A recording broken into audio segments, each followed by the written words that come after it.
I'm eating beef jerky. Skyrim is over a decade old. You could have fooled me. And somehow it's still more alive than all of the other games that came out just last year. I was playing Skyrim, as I usually do, and I started to pontificate a little bit. What if I made a video about the reasons I still play Skyrim? I know, I'm a visionary. So I made a list and I compiled them all here in this video on reasons Skyrim just won't die, at least for me. This isn't some ranking of the best quest lines or top 10 swords that glow blue when I touch my wiener at night. No, this is reasons why I still love Skyrim.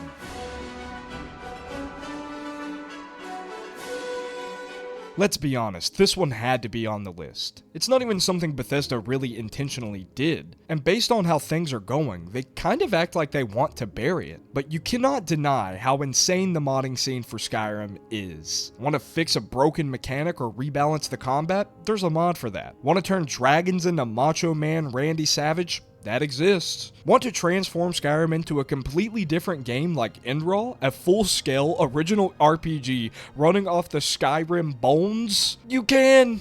And it's not even that hard anymore. Back in the day, you would have to jump through like a million hoops, but there's an auto install for it now. Now, here's the twist. I don't mod the game that much myself. I'm not one of those people who turns their load order into a 300 plus item philosophy project. You've probably seen those videos on YouTube where somebody installs thousands of mods on Skyrim, basically turning it into a completely different game. I'm talking complete with ray tracing and realistic weather cycles. It looks incredible, I can't lie, but I can't help but think that these people spent more time on their load order than actually playing the game. For me, it's not even about using the mods necessarily. It's more of a novelty knowing that I could. Back when I first started playing Skyrim on the Xbox 360, modding was just a pipe dream. I used to watch MXR mods all the time, showcasing the craziest and most immersive mods, and I desperately wanted to get in on the action. Now that I've got a PC and my own official I can make fun of console gamers badge,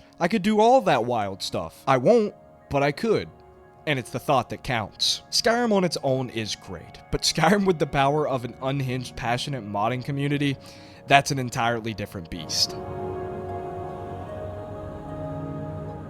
For all the ways Skyrim waters down the role-playing aspects, looking at you, dialogue tree, it does have a few features that try to ground your character in a more wholesome world. And one of the more underrated ones, I think, is adopting children. Now, the romance system in Skyrim was new to the Elder Scrolls series, and let's be honest, it's about as deep as a puddle. You wear a necklace, say the magic words, and boom, you're married. But the option to adopt kids, that's surprisingly meaningful. It gives your character a softer, more human side. You're not just the Dragonborn who shouts people off cliffs, you're also the weird dad who brings home sweet rolls and lets your kid keep random pet skeevers. Now, are the kids or spouses in Skyrim particularly impactful? Not really. Your wife mostly stays glued to the same spot in your house, and your kids never age, but the option to be able to do it is what counts here. You could build a life at Bree's home, or you could make your own home and go live out in the woods. You never even have to slay Alduin. You can just be a family man, chopping wood and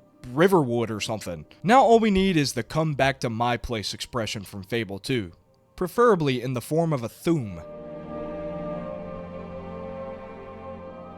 Let's be real, Skyrim's shout system might not be the most revolutionary gameplay mechanic ever made, but it is cool. And more importantly, I think it's pretty unique. At least I can't think of another game that has a mechanic where you can angrily shout at people and it actually impacts them. I mean, there's literally a shout in the game where you yell at dragons so viscerally angrily that they land on the ground. What other game has that, brother? What makes the system really stand out to me is how it actually ties into the game from both a gameplay and lore perspective. You're not just spamming a power on cooldown, you're using an ancient magical language that only a select few beings can actually even comprehend, let alone weaponize. And even the few who can, like the Greybeards or Ulfric Stormcloak, are limited in what they can do. But you You're the Dragonborn, buddy. You eat souls and yell people off mountains. You're on a completely different level. It's one of the only parts of Skyrim that truly makes you feel powerful in a way that's baked into the world. Bandits don't Fus Ro Dah, you do. That shout is your signature. And yeah, sometimes it's a bit janky and accidentally sends your companion flying off a cliff, but that's just part of the charm, baby. Okay, I'll admit it. This next point of mine is personal. My Zoomer brain just doesn't have the patience for some of the older RPG leveling system.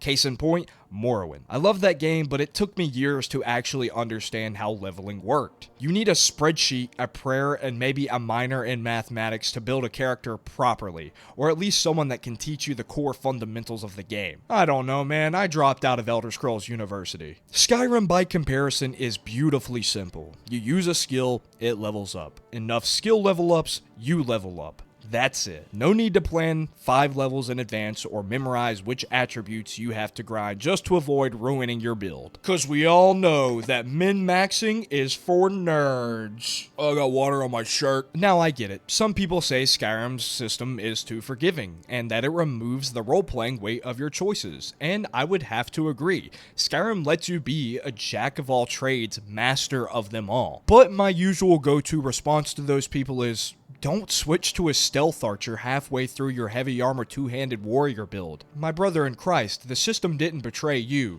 You betrayed the system. But seriously, Skyrim's leveling just works. It encourages experimentation, it rewards what you're already doing, and it's easy to get behind, even if you have the attention span of a TikTok scroll. We've all heard it, Skyrim's quests are wide as an ocean and deep as a puddle. And honestly, I agree. A lot of the quests feel like they were chopped up late in development, characters vanish without explanation, and entire plotlines just kind of fizzle. But here's the thing. There's still an overwhelming amount of content in this game. You could pick a direction, walk 5 minutes, and trip over 3 side quests, a bandit camp in a haunted cave, and maybe some old weird guy yelling about a sword. And that sheer volume of stuff to do, that constant breadcrumb trail of distraction, is a huge part of why people keep coming back to Skyrim for over a decade later. Now, I can already hear someone slamming their keyboard saying, Morrowind has more quests, better writing, the characters are deeper and more complex. Cool. Doesn't make it Skyrim, though.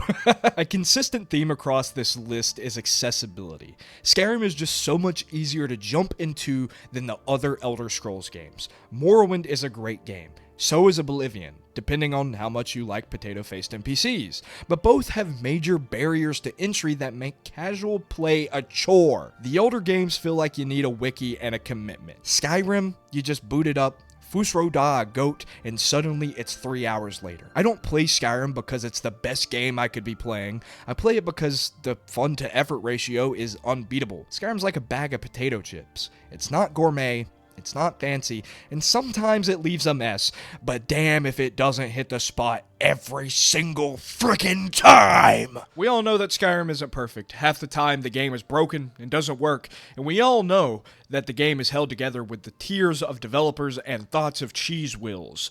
But that's kind of why we love it, right? If you've got your own reasons why you still play Skyrim, you can drop them down in the comment section below to continue the discussion. But without further ado, I'll see you guys in the next one. Goodbye.